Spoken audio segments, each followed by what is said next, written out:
tuko kwa nyumba hii tukisema mtakatifu, mtakatifu, mtakatifu, tukiungana na wale wazee 24 pamoja na wenye uhai 4 kule mbinguni wakitupa taji zao, wakisema wastahili wewe, wakisema wewe ni mtakatifu. Nasi tunaungana na wao katika siku ya leo, asubuhi ya leo na mchana wa leo. Neema yako iwe pamoja nasi, tujaze mafuta ya Roho Mtakatifu, mafuta ya ibada na mabudu ndani yetu, ili yeyote katika nyumba hii na katika ibada hii Roho Mtakatifu ukajidhihirishe, ukatende maajabu na ishara zako. Yesu, ninakuabudu, ninakutukuza, maana unastahili heshima na utukufu siku hii.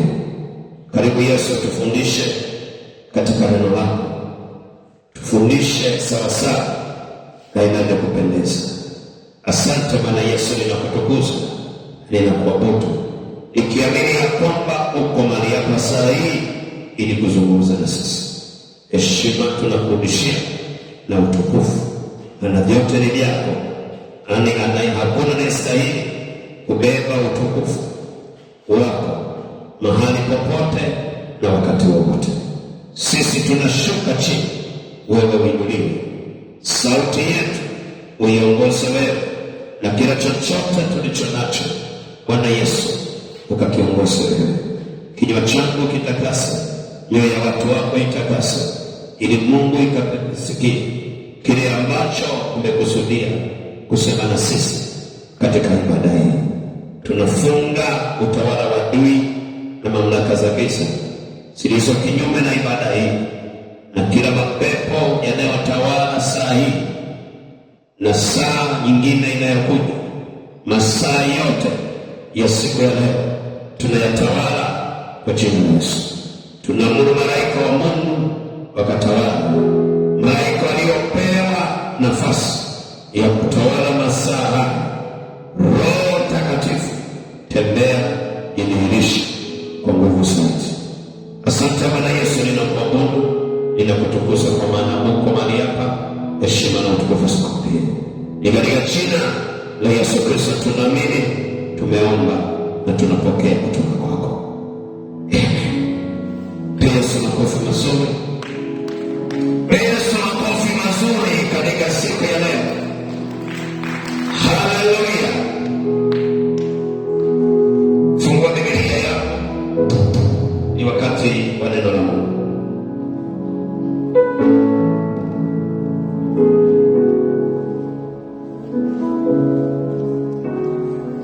Somo langu linasema nyota yako, hatima yako. Nyota yako, hatima yako. Nyota yako, hatima yako. Tujifunze habari ya nyota yako, hatima yako. Hatima tumejifunza katika siku zilizopita kwamba hatima ni mwisho wa jambo, mwisho wa jambo, kwamba kila jambo lina mwisho wake. Kuna kuanza, kuna kumaliza.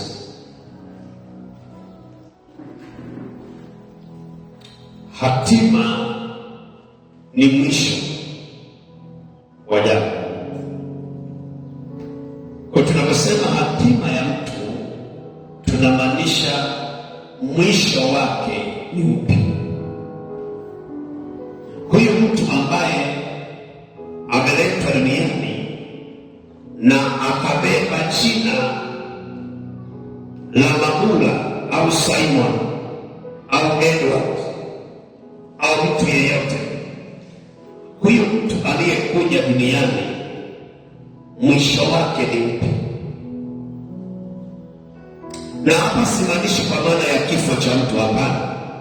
Na maanisha maisha yake anayamalizaje.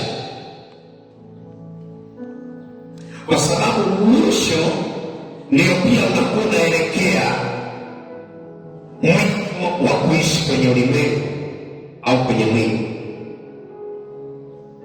Kwa hiyo hatima ya mtu ni vile ambavyo amepangwa amemalizaje. Kwa hiyo mtu mwenye hatima ana namna anavyoanza, na namna anavyoanza inaweza kuwa ni namna ambayo haipendezi, haifurahishi, ni namna ambayo ukiangalia ni namna ambayo ni very awkward, yaani haifurahishi, namna ambayo ukiangalia mtu mwenye hatima fulani alivyoanza. Kila mtu hapa duniani, tuko hapa, kuna namna ambavyo tumeanza, na vile unavyoendelea yakini uko kwenye mwanzo wake, ni mwanzo wako.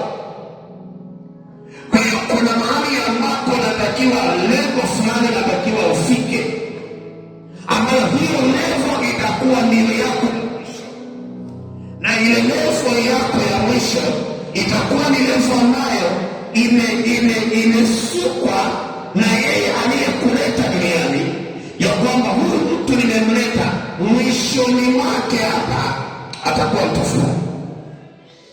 Ndio maana kile kitabu cha Yeremia ile sura ya 29,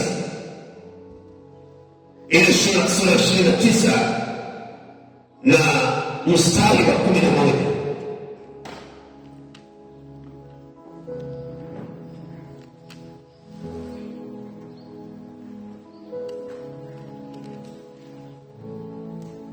anasema, maana nayajua mawazo ninayowawazia ninyi, asema Bwana, ni mawazo ya amani, wala si ya mabaya, kuwapa ninyi tumaini siku zenu za mwisho. Bwana Yesu asifiwe. Anasema mawazo anayotuwazia sisi ni mawazo mazuri, ni mawazo ya amani, ni mawazo ya furaha, ni mawazo ya upendo. Na haya mawazo anayotuwazia ambayo ni mazuri, siyo mabaya, ni kwa ajili ya kutupa tumaini siku zetu za mwisho. Kwa maana kwamba sisi nyakati zetu za mwisho, haijalishi kwamba tumeanzaje, haijalishi tunaendeleaje, lakini mwisho wetu ambao Bwana ameutengeneza, Maria anasema ni mwisho wenye tumaini, ni mwisho wenye furaha, ni mwisho wenye hoteli, ni mwisho wenye furaha, ni mwisho wenye amani. Kwa hiyo mtu anaweza kaanza vibaya, unaanza vibaya kwenye ndoa, unaanza vibaya kwenye maisha, unaanza vibaya kwenye ndoa, lakini baadaye Mungu anakupa mwisho wako mwema. Haleluya! Vile unavyoona leo sio mwisho wako, vile unavyojitazama leo sio mwisho wako. Kuna kesho ambayo ile kesho imesukwa na Bwana kwa ajili ya makusudi yake, ajili ya makusudi yake. Kwa hiyo hatima ni mwisho wa jambo, mwisho wa jambo. Unavyoanza, unavyoendelea, kuna mwisho unamalizaje. Hiyo ndiyo hatima. Kuna mtu anaweza kaanza kwenye maisha, kaanza, lakini ameanza maisha ambayo ni ya kushangaza. Kila mtu anakucheka, kila mtu anakuona wacha, kila mtu anakuona ni kana kwamba unapoteza muda. Haupotezi muda, ile bidii uliyo nayo inakupeleka kwenye hatima yako. Wakati mwingine ukiona mtu ana bidii katika jambo, hata kama amechoka, hata kama hakuna kitu, ile bidii aliyo nayo inampeleka kwenye hatima yake. Kwa hiyo nyota yako, hatima yako. Nini maana ya nyota sasa? Kama hatima wa jambo, mwisho wa mtu amekusudiwa afike wapi, amepangwa awe wapi na wakati upi, amepangwa akutane na nani kwa wakati upi kwa ajili ya hatima yake. Kila mtu, wakati nafundisha kwa habari ya hatima, nilisema Mungu anainua mtu kupitia mtu. Mungu anainua mtu kupitia mtu au watu. Kuna watu ambao lazima ukutane nao ili wakufikishe kwenye hatima. Kuna watu usipokutana nao kwenye maisha yako, hatima yako itachelewa. Narudia, kuna watu ambao Mungu asipokuunganisha nao positively, utachelewa kufikia hatima. Mtu asikudanganye, huwezi kufikia hatima fulani, huwezi kufikia upele fulani, huwezi kufikia hatua fulani, lazima ache mtu kwenye maisha yako. Na mara nyingi unakuta ukiwa una vita ya hatima, yule ambaye anatakiwa ukutane naye, uunganishwe naye ili akupigisha hatua ya kwenda hatua nyingine, huyo ndiye anazuiwa. Bwana Yesu asifiwe. Wangapi wameolewa hapa na wameoa? Haya, nataka nitoe mfano. Wewe uliolewa au ulioa, so naitwa Mrs. fulani au mke wa fulani au mume wa fulani. Ikiwa usingeunganishwa na huyo mtu, ungekuwa hivyo hivyo, ungeitwa kwa jina hilo. Ikiwa yule uliye naye kama ni mume wako, Bwana angezuiwa mpaka leo, ukawa haujaonana naye. Unasema ningekutana mwingine, na huyo mwingine naye akafunga. Unasema ningekutana mwingine, na huyo mwingine naye akazuiwa mpaka leo, ukawa huko unanisikiliza, ungekuwa na china ulionao. Unashangaa mtu mmoja anaibuka anasema, Bwana yule pale ni mke wa mbunge, yule ni mke wa rais, yule ni mke wa mtu fulani, yule ni mume wa mtu fulani. Nini kimefanyika? Manake ili aitwe hivyo, kuna acrobacy, kuna mchakato ulifanyika, kuna sarakasi zilifanyika, alafu yule mtu akakutana na wewe, alafu tayari lile kusudi ambalo Mungu alikuwa ameliweka ndani ya mtu likatimia. Kila Mungu anayekuunganisha naye kuna kusudi ndani yake.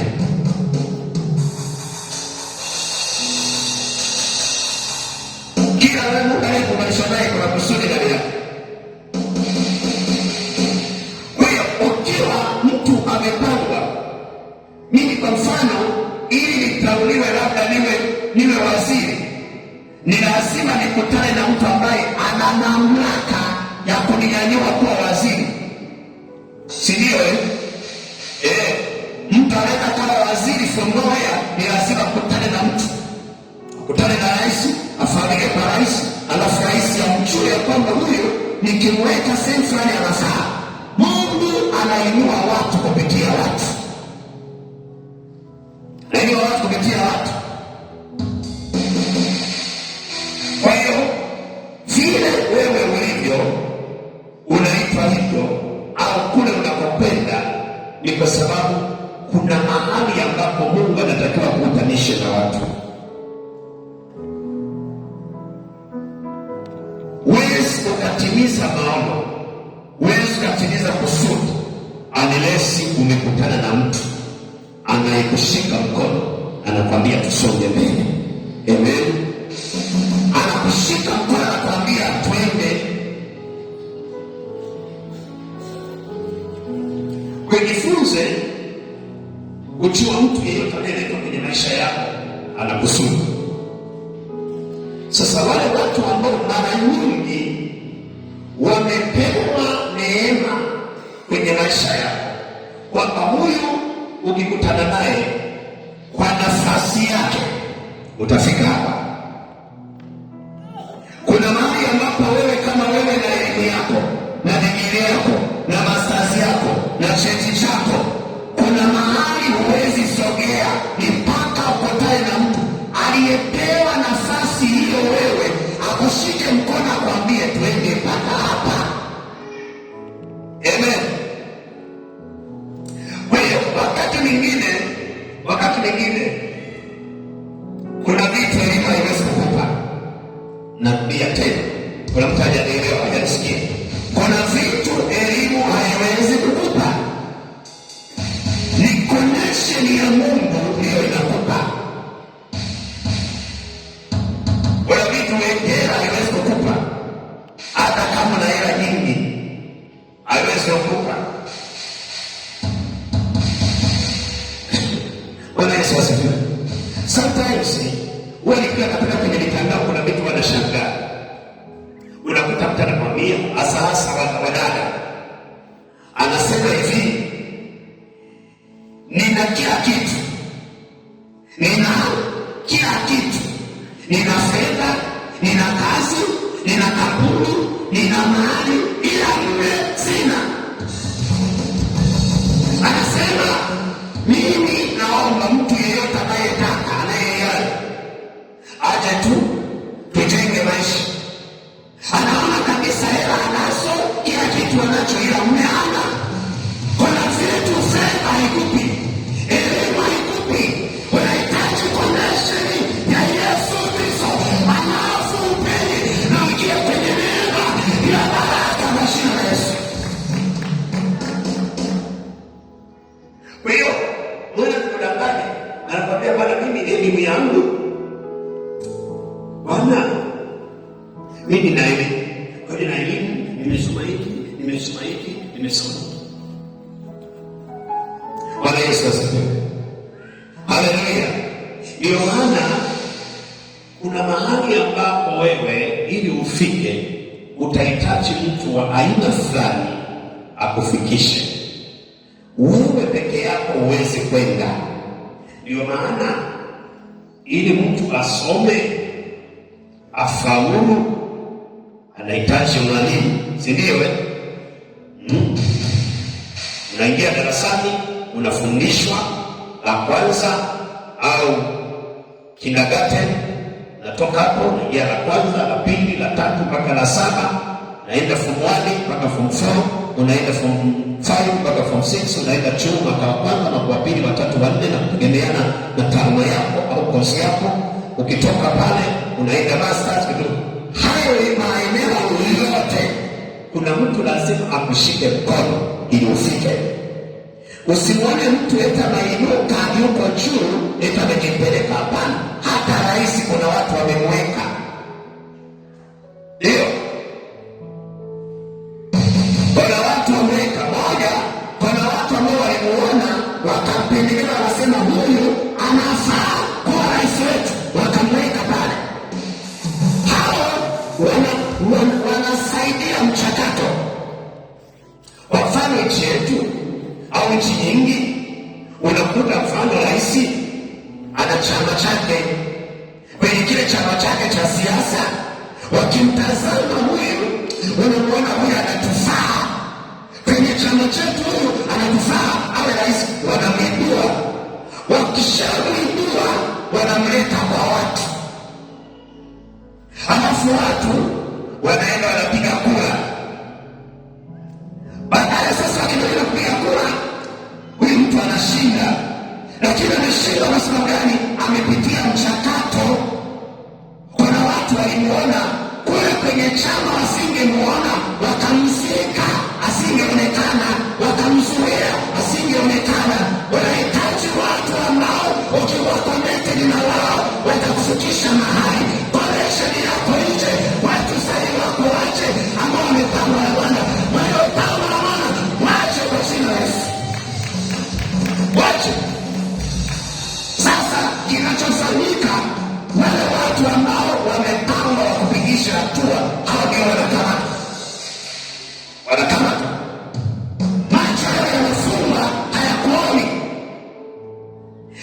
anasema kuna kijana mahali hajaoa, ni mwaminifu, anapenda Bwana, ana hela, maisha yapo, anataka mke, ila macho yake yamefunga. Ni lazima macho yake yafunguliwe, yakuone wewe kuliko wengine, hiyo ndio kuoneshe.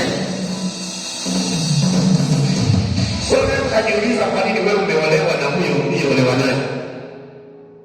Wana wapepo wengine. Mimi nakwambia ni wale kwa wachumba zaidi ya wanne.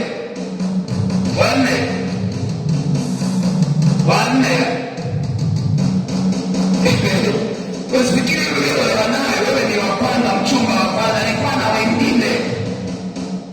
Ya waya ni kuchukua wewe, maana kuna spiritual connection kati yako na yeye kwa ajili ya kusudi fulani, anafurika akakuunganisha, then wale wengine akawafuta, then akakuweka wewe. Ndio sasa yule mtu aliyetakiwa kukuona akupigisha hatua, anataka kuoa, anataka amefunga hivi, itabaki amefunga, anatakiwa kuone, alafu macho yake, moyo wake uwe connected. Lakini anasema Daudi na